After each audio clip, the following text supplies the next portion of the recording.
ہمارے شہر میں بعض مناظر سامنے آئے.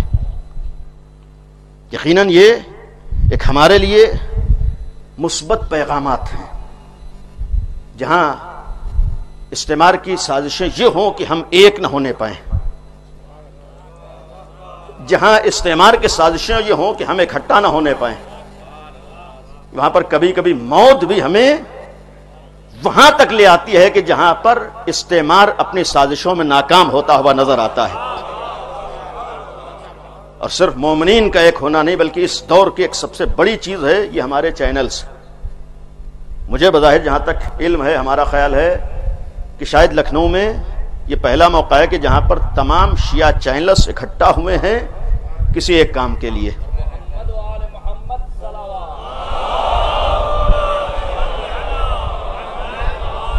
یہ معمولی چیز نہیں ہے.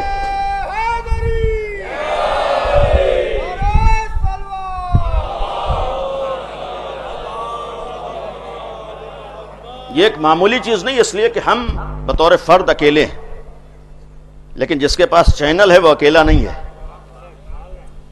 لہذا کسی کو فائدہ یا نقصان ہوگا تو ہم ایک ہیں تو اسی اعتبار سے فائدہ و نقصان ہے، اور جس کے پاس چینل ہے پھر اسی اعتبار سے اس کے ذریعے سے فوائد اور نقصان بھی ہوتے ہیں.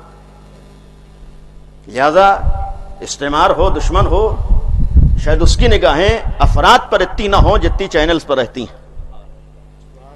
یہ مسلم ہے کہ جتنی نگاہیں اس کی ہمارے اور آپ پر نہیں ہوتی ہیں اتنی انہی چینلوں پر ہوتی ہیں، اس لیے کہ انہیں معلوم ہے یہ تو اکیلے ہیں، لیکن جس کے ہاتھ میں چینل ہے اس کے ساتھ کتنے لوگ موجود ہیں.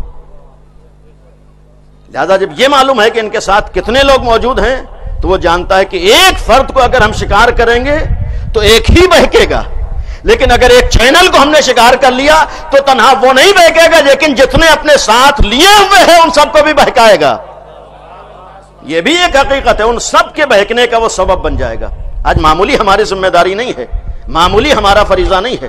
ایسا نہیں ہے کہ دنیا کے ساتھ ہم نے قدم سے قدم ملا کر جیسے سب چینل چلا رہے تھے ویسے ہم نے چینل شروع کر دیا. نہیں، ہم نے اس جگہ پر آ کر اپنے ایک بہت بڑے فریضے کو ادا کرنے کی کوشش کی ہے، اس لیے کہ غدیر میں پیغمبر کا یہی تو جملہ تھا کہ تمہارا فریضہ اسی پیغام حق کو دنیا تک پہنچاتے رہنا ہے، اور اگر پہنچاتے رہنا ہے جیسے جیسے دنیا میں وسائل آئے انہی وسائل کا استعمال کر کے تمہیں حق کا پیغام دنیا تک پہنچانا ہے. گویا ہماری ذمہ داری اسی پیغام حق کو پہنچانا ہے. اور اتنا تو معلوم ہے کہ دنیا برائیوں میں اتنی رکاوٹیں نہیں کھڑی کرتی ہے جتنا حق کے لیے رکاوٹیں کھڑی کرتی ہے.